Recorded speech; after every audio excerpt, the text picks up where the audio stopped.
Hi, friends. Welcome to our new episode of Listen In. We're on episode 10, and today we're going to talk about the role of teacher in storytelling classrooms.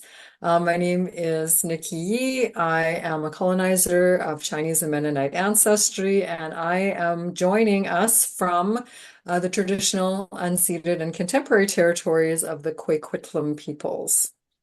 And I'm Sarah Florence Davidson. My Haida name is Anja Gusanblance, which means killer whale woman at the dawn. And I'm joining you from the unceded territories of the Katzie, the Kwantlen, and the Semyamo peoples. Yeah, and today we are talking, as I said, about the role of teacher in storytelling classrooms. And we kind of got the inspiration for this episode just from the idea of how the teacher is positioned within a storytelling classroom. So thinking about sort of that, the way that teachers are traditionally positioned as the expert, as the leader, as the holder of knowledge.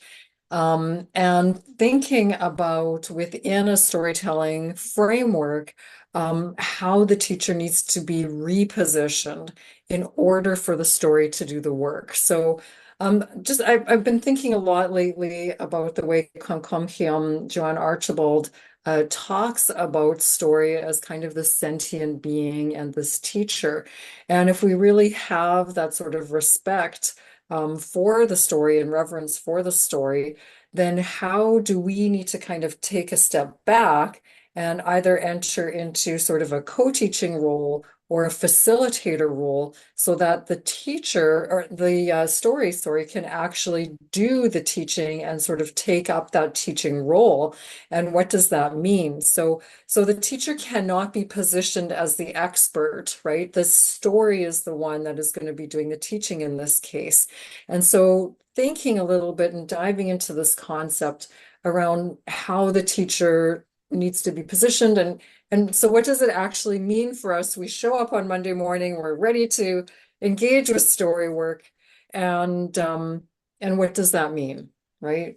And so um the nice thing about a story, a picture book in particular, is that it's kind of self-contained, right? And so we've been talking a lot about using picture books and how we can use picture books across different ages and grades, right? And so even if we're, in a university course, we have limited time, and so it's kind of the self-contained story. So we're talking again today, using picture books, but please, we invite people, to think about how we can use these self-contained stories that we can use across multiple ages.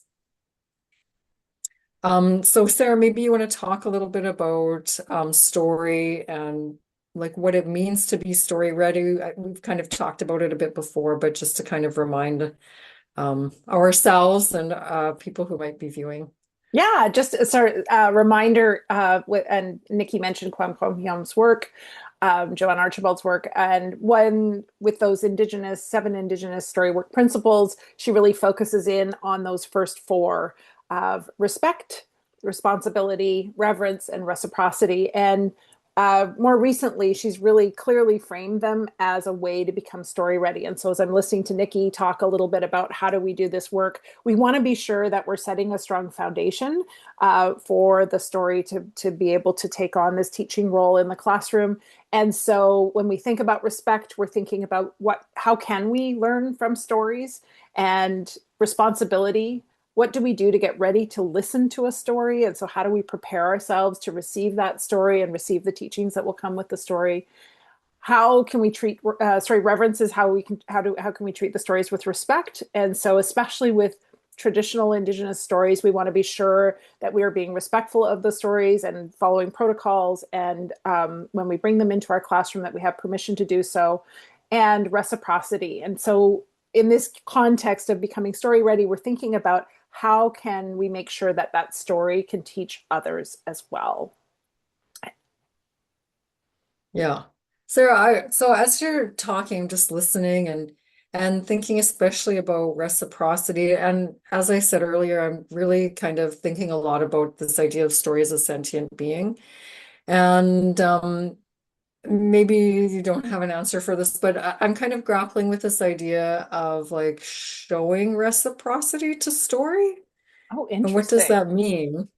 Like, Like it's sort of like, how do we show reciprocity? I mean, for me, I think that the key would be in the honor, sorry, reverence and respect. And so I think that if we are thinking about how a story might teach us, there is that giving back in terms of how we care for the story. But that's a mm, really interesting question. or maybe even carrying on the story or really kind of deeply, yeah, I don't, yeah, think I something think to I think do about. think, I mean, I do think that the story, in terms of carrying on, I think we just have to be careful about what the intent, of that story is. And so some stories are shared with us to, for that purpose, that we've been given permission to share them further. But then other stories, it's really about the meaning and what we've learned from it. And we share that part of it as opposed to sharing the story. So depending on what the protocols are around the story. So yeah, interesting Yeah, question. yeah. Thank you. Thank you for that clarification too. So I guess, well, let's start with our main question. Okay. What does an Indigenous story work approach ask of us as teachers?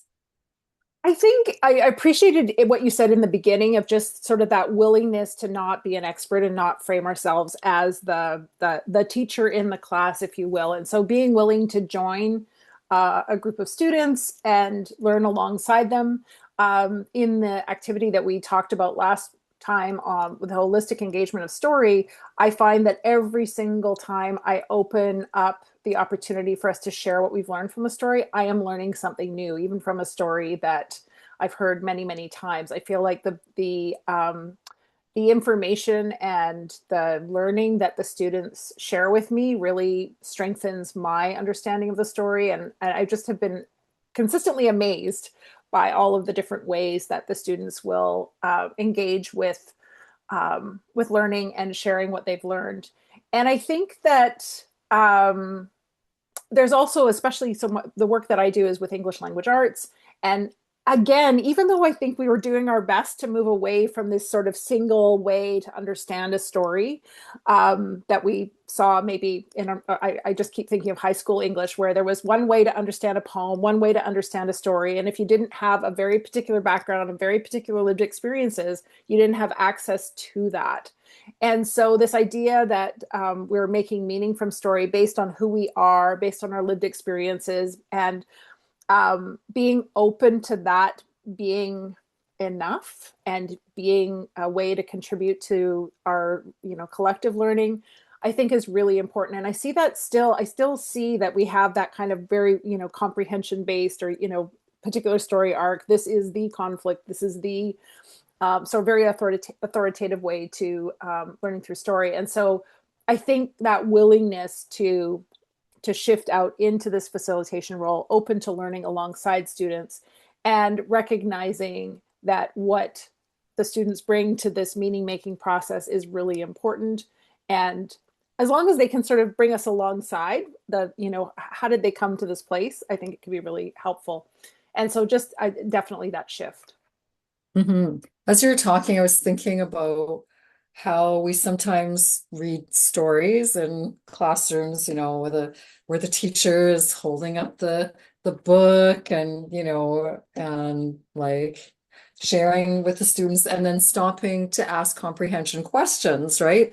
And how I don't want to speak for other people, but I always thought of those comprehension questions as like, do they understand the setting? Do they understand sort of the plot of what's going on, right? And so those would be very sort of right and wrong answers that I would be looking for, right? As opposed to those sort of prompts for meaning making where there are no right and wrong answers. So for us to understand comprehension in a different way, right? So not do they understand some kind of objective truth about the story, but are they able to make meaning from the words from the story, from what is happening, kind of a thing. And I actually think that's a deeper kind of comprehension as opposed to that very surface, like, do they understand it's outside, like, those kinds of things. So yeah, it's interesting. And I Hmm. think, yeah, that willingness to ask a question that they don't know the answer to. Like, I'm going to ask you a Yeah. question. I don't know the answer. I don't know what the answer is for you. And I think it also helps to kind of build those relationships and connections, and within the classroom and then beyond. So if we think about the relationships and connections between teachers and students and families, communities, and I'm gonna put it out there to you to maybe speak to your experiences with that. Yeah, well, as you're sort of asking that, I was thinking about, for one thing, we need a sense of trust. Mhm. We need to trust that students are going to be able to make meaning in a significant and deep and meaningful way. And that if we put these questions out, we're not just going to be, yeah, I don't know. I don't know what we think is going to happen, but we need to trust that students are going to have their own insights. And to me, then, if we demonstrate that kind of trust, then that does sort of deepen that relationship because students understand that their perspectives are valuable. Like, I think there's a real kind of sense of like stepping into autonomy. And like, I have confidence, I have ideas that are important. I am sort of valuable within this community of learners. And so when we're creating that community, then students can see how they sort of fit into that because their perspectives are valued. And so then when we're thinking about our own positionality as teachers, then we are really, what we need to do is support and uplift that knowledge that people inherently have, right? And understanding that we don't have their same experiences, and our learners could be 5 years old, right? And they could have very different experiences from us and backgrounds to sort of draw upon. And they also, I'm coming to appreciate youth more and more for sort of their idealism, their curiosities, their enthusiasm, and understanding them as whole people that really bring something into that meaning-making process. And if we understand students that way, we can also understand families that way. We can think about communities that way. So then we're really thinking about what are all the contributions of diversity and what are the strengths that can sort of come to us all when we kind of share across diversity, and how that's so much more enriching and interesting, and your brain is just like, oh, so many different perspectives, right? And exciting, right? When we're able to kind of work that way and ultimately create stronger communities for everybody, right? And so, yeah, it's just kind of a nice way of being in the world, I think. Yeah, and I sort of took some notes while you were talking, and I really appreciated you talking about, that deep and meaningful connection, and then the trust that's important. And it made me think about the kind of importance of choosing the stories that we bring in. And I'm wondering, maybe, well, I'm going to end here a little bit and just sort of, or bring us a little bit closer to the close, and just provide some suggestions of books that I have found to be really helpful in kind of being able to carry the responsibility of being a really good teacher. And so the first one is The Blind Boy and the Loon, Mm, and by Althea Arnaquq-Baril. And what I love about this one, in terms of just, we kind of briefly touched on protocol, is that it does include information at the beginning of the book. It is a traditional story that was shortened, but it talks about why it was shortened, how it was shortened, and that information. Really appreciate that. This is by Inhabit Media. Another story that I appreciated is Beaver Steals the Fire. And this is by Confederated, Salish, and Kootenai tribes. What I mm, love about this book is that it does have a section at the back, a note to teacher and parents, that talks about the protocols connected with sharing the story. And mm. when we're working with traditional stories, we've sort of talked a little bit about the protocols, but really, really helpful for folks who are wanting to kind of engage and support and do this work in their classrooms to have a really clear guide and not to Mhm. do self-promotion. But I do use these books in my classroom. So this is Returning to the Yakoun River, and it's one of the Sk'ad'a series. And with that, I did work with Katya Adamov Ferguson to develop a teacher guide. And the teacher guide, yes, it was designed specifically for the Sk'ad'a stories, but I also think it does provide a bit of a roadmap for folks who are wanting to kind of explore Indigenous story work and how it can be used with stories. I think that absolutely a lot of the activities that are in there they're adapted from Dr. Archibald's work, but they're also intended to provide examples of how that might work in a classroom. That said, if folks are really feeling trepidatious about bringing in Indigenous stories and sort of nervous about the protocols, one of the things that I always suggest is that you can work with non-Indigenous stories, non-traditional stories in order to still engage in story work. I'm going to pass to you, Nikki, to share Yeah. some of those. And I'm gonna share with you, I love this book, Beautiful You, Beautiful Me by Tasha Spillett-Sumner. And this would be an example of sort of a non-traditional story, right? That's talking about identity and what happens when you don't look like the people in your family, which was my experience as a mixed race person. And so this is not a story that has particular protocols attached to it. But it is sort of a deep and meaningful story that students can take multiple meanings from. This isn't when we're engaging with story work. What I said to Sara earlier is that we don't, Amelia Bedelia or like Chicken Soup with Rice, those are not really the kinds of stories that we're looking for. We're looking for stories where there's rich opportunities to make meaning, to understand the world in lots of different ways. And it doesn't have to be stories that have a lot of words. So even this story, it's called Lovely. I don't know if I've shown it before, Jess Hong. You can see they have sign language, but there's not a lot of words in this story. You don't need to have a lot of words to kind of dig into some very deep and interesting concepts. And so this is, one example. I also think about, oh gosh, there's just so many potential. Like The Kindest Red, by Ibtihaj Mohammed, sorry.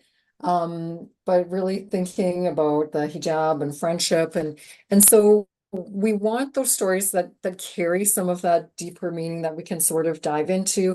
And also I think about those diverse perspectives where we might require some deeper meaning making processes to really kind of fully understand the message that people might be trying to convey through the story. So these are stories that have more than just sort of that surface level, or that are sort of a fun story or a story that we might read for rhyming or wordplay. I mean, those aspects might certainly still be part of it, but we sort of want that deeper message that we can sort of grapple with a little bit. Yeah. Do you think that covers it? Well, I think that you and I could talk about books for days, but in the interest in folks being able to carry on with their lives, I think we'll end here. And thank you so much for joining us today. Yes. We'll see you next time. Thank you. Bye-bye.